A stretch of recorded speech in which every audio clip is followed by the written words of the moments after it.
2030년이라는 어디로 갈까? 2026년 2월 28일 트럼프 대통령이 전 세계에 선포했습니다. 우리는 막을 수 없는 군사력을 보유하고 있다. 이란의 레이더는 100% 전멸됐다. 방공망은 없다. 전 세계 언론이 일제히 보도했죠. 미국이 이겼다고. 이란의 하늘은 뚫렸다고. 전 세계 언론이 일제히 보도했죠. 미국이 이겼다고. 이란의 하늘은 뚫렸다고. 그런데 딱 48시간 뒤였습니다. 이란 남서부 상공에서 섬광 하나가 터졌습니다. 미국 공군의 최정예 전투기 F-15 이스트라이크 이글이 격추됐습니다. 그것도 방공망이 전멸됐다는 하늘에서요. 조종사는 권총 하나만 들고 이란 산악 지형을 36시간 넘게 도주하다 가까스로 구출됐습니다.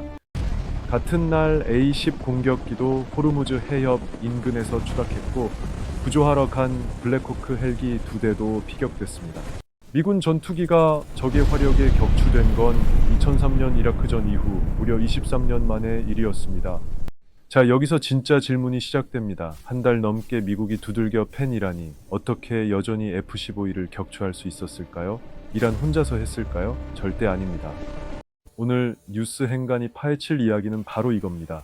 지금 이 순간 우리가 미처 보지 못하는 곳에서 세 나라가 기술을 섞고 있습니다. 북한의 뼈대, 이란의 주먹, 러시아의 두뇌, 그리고 중국의 눈. 이 네 가지가 합쳐졌을 때 세상에서 가장 강한 군대조차 막지 못하는 괴물 무기가 탄생합니다. 그리고 이 괴물이 지금 한반도를 똑바로 바라보고 있습니다. 지금부터 그 이야기를 시작하겠습니다.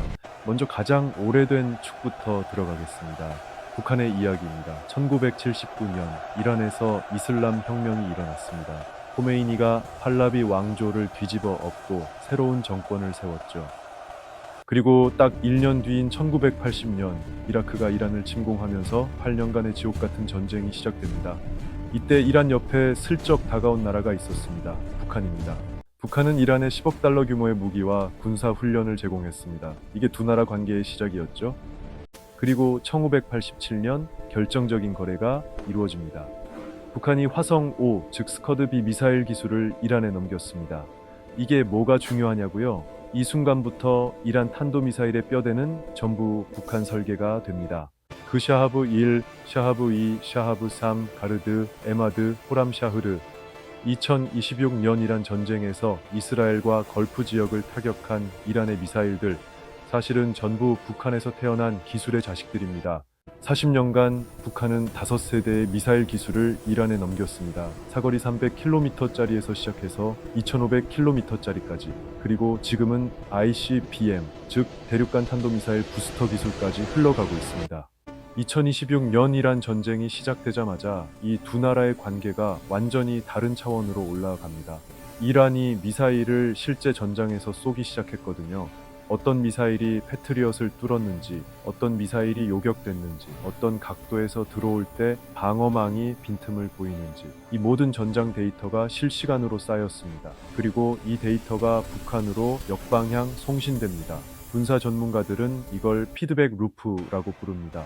실제로 이란 전쟁이 시작된 지 불과 한 달 만인 2026년 3월 북한이 신형 고체 연료 엔진 시험 장면을 공개했습니다.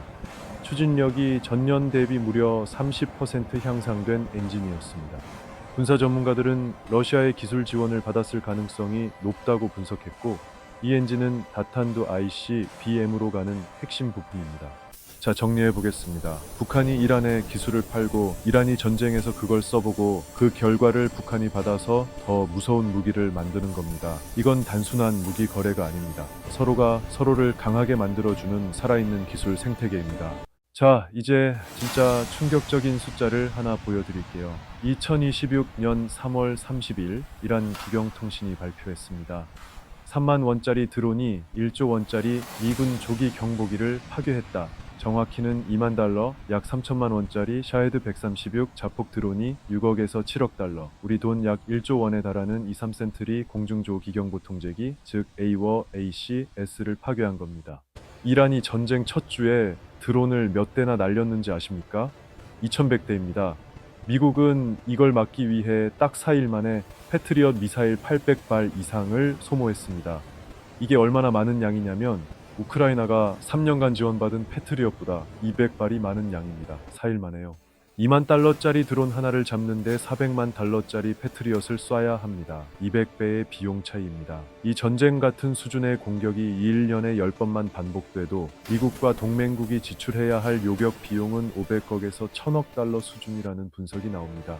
그럼 이 샤헤드 드론은 대체 어디서 만들어진 걸까요? 이란이 원형을 개발했습니다. 러시아가 2022년 이 설계를 통째로 가져가서 계란2라는 이름으로 복제했고 알라부가 특별경제구역에 공장을 지어 대량 생산을 시작했습니다.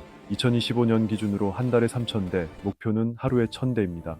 그런데 여기서 러시아가 결정적인 짓을 합니다. 그냥 복제해서 끝나지 않고 AI를 탑재한 겁니다. 2025년 우크라이나 전장에서 격추된 계란2의 잔해를 분석했더니 뭐가 나왔는지 아십니까? 엔비디아 칩셋, 열화상 카메라 모듈, 라즈베리 파이 5 기반의 영상 처리 시스템, 드론 스스로 목표물을 인식하고 추적하는 능력이 탑재된 겁니다.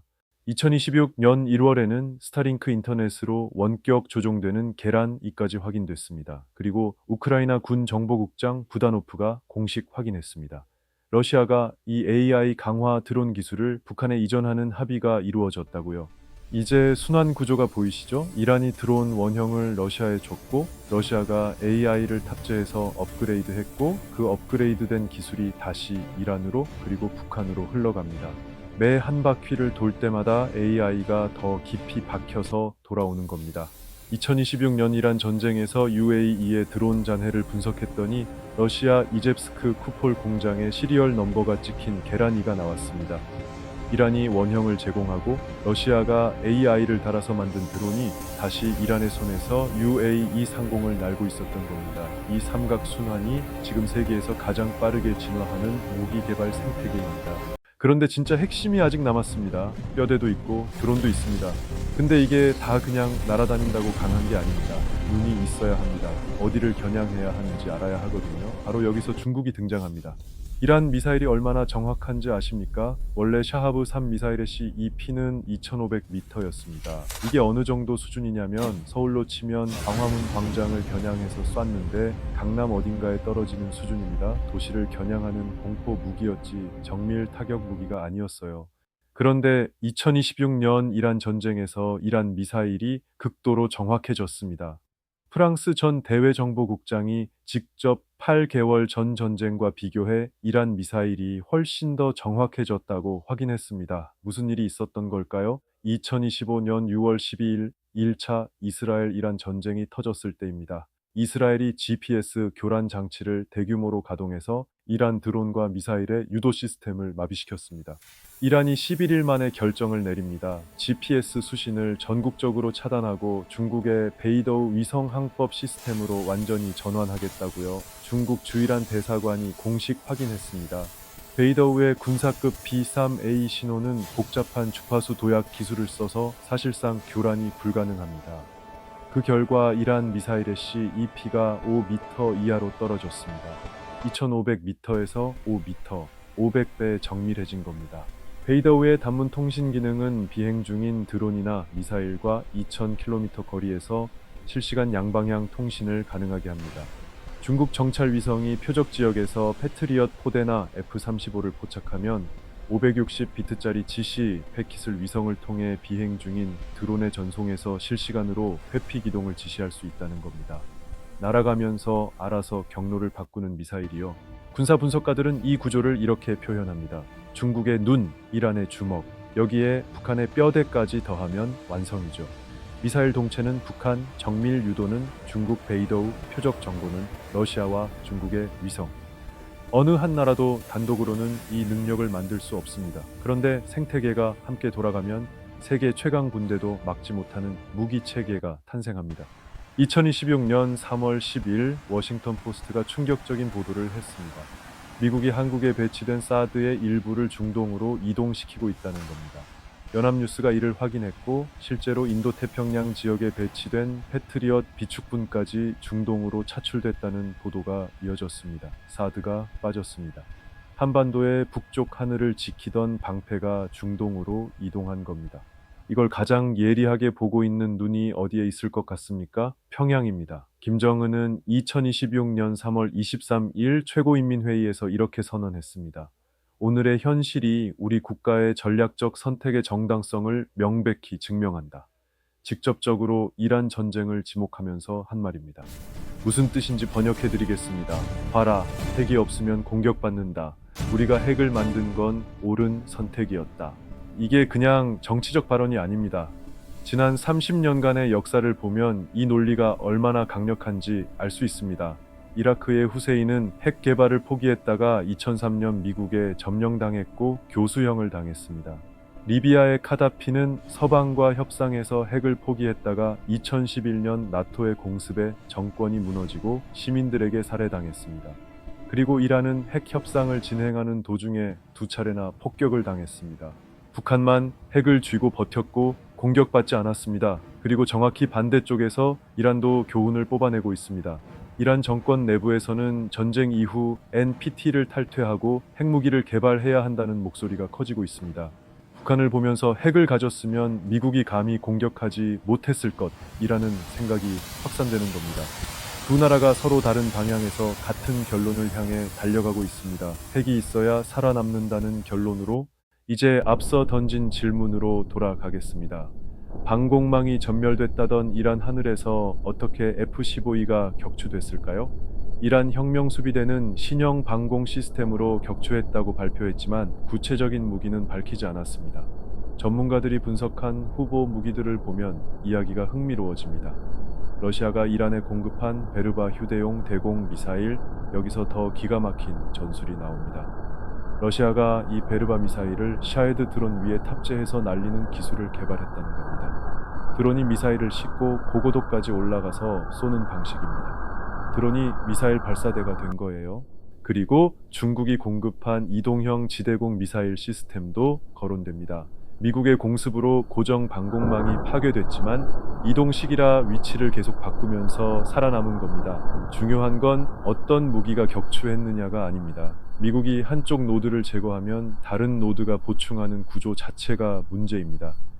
S-300을 파괴하면 이란이 바바르 373을 자체 개발하고 러시아가 베르바를 공급하고 중국이 센서와 이동식 시스템을 넣어줍니다.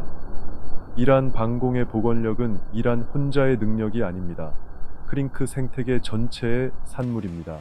그리고 이 생태계가 지금 이 순간에도 한반도로 기술을 수출하고 있습니다. 러시아가 핵추진 순항미사일 브레베스트닉의 시험 발사를 2025년 10월에 성공했습니다. 사거리가 사실상 무제한이고 비행 경로가 예측 불가능해서 현존하는 모든 미사일 방어 체계로는 요격할 수 없다고 러시아는 주장합니다. 핵탄두를 탑재하고 저공으로 수개월씩 날아다닐 수 있는 무기입니다. 이 기술이 어디로 스며들지는 더 이상 상상의 영역이 아닙니다. 2025년 6월 러시아가 북한의 이란제 자폭 드론 기술을 이전하는 합의가 이루어졌습니다. 군사 전문가들은 북한이 이 기술을 확보하면 한국 전역을 타격할 수 있는 능력을 갖추게 되고 한국의 방공망을 무력화시켜 추가 공격의 발판이 될 수 있다고 경고했습니다. 그리고 북한은 드론 생산 인력을 대규모로 러시아에 파견했고 중국 중소기업이 드론 생산 설비를 북한에 판매한 것으로 알려져 있습니다. 이란, 러시아, 북한의 삼각 드론 네트워크, 매일경제는 이걸 일종의 군사 생태계라고 표현했습니다. 이 네트워크 구조가 앞으로 한반도 안보에 직접적인 위협이 된다는 군 소식통의 말과 함께요. 자, 이제 처음 질문으로 다시 돌아가겠습니다. 이게 핵 다음으로 강력한 무기냐고요? 핵은 억지력입니다. 쓰면 나도 죽기 때문에 쓸 수가 없습니다. 70년 동안 그래서 안 썼죠. 그래서 강력하지만 현실에서는 작동하지 않는 무기입니다. 근데 이 삼각축 무기 생태계는 다릅니다. 지금 이 시간에도 우크라이나에서 쓰이고 있고 중동에서 쓰이고 있고 매 전투마다 데이터가 쌓이고 매 순환마다 AI가 더해져서 더 강해지고 있습니다. 실제로 쓸 수 있고 실제로 미군 전투기를 떨어뜨리고 실제로 1조 원짜리 조기 경보기를 3천만 원짜리 드론으로 파괴합니다. 그리고 방어하는 쪽이 경제적으로 먼저 무너지는 구조입니다. 끝없이 날아오는 3만 원짜리 드론을 60억 원짜리 미사일로 잡다가 먼저 거덜나는 게 막는 쪽입니다. 핵은 감히 덤비지 마의 무기고 이 생태계는 덤벼도 결국 네가 먼저 지친다는 무기입니다. 그러니까 맞습니다. 어떤 의미에서는 핵보다 더 현실적으로 위험한 무기입니다. 그리고 이 생태계의 마지막 회전은 어디를 향하고 있을까요? 한국의 사드 방어망 일부가 지금 중동에 있습니다. 북한의 미사일은 이란 전장에서 검증된 최신 설계를 반영하고 있습니다. 러시아의 AI 드론 기술이 북한으로 이전됐습니다. 중국의 베이더 위성이 이 모든 것에 눈을 달아주고 있습니다. 세상 모든 이슈에는 보이지 않는 뿌리가 있습니다. 지금 중동에서 터지는 폭발음이 사실은 한반도의 미래를 설계하는 소리일 수 있습니다. 뉴스가 전달하는 결과 넘어 그 일이 왜 일어났는지, 그 기술이 어디로 흘러가는지를 보는 것, 그게 뉴스 행간이 존재하는 이유입니다. 뉴스가 전달하는 결과 넘어 그 일이 왜 일어났는지, 그 기술이 어디로 흘러가는지를 보는 것, 그게 뉴스 행간이 존재하는 이유입니다.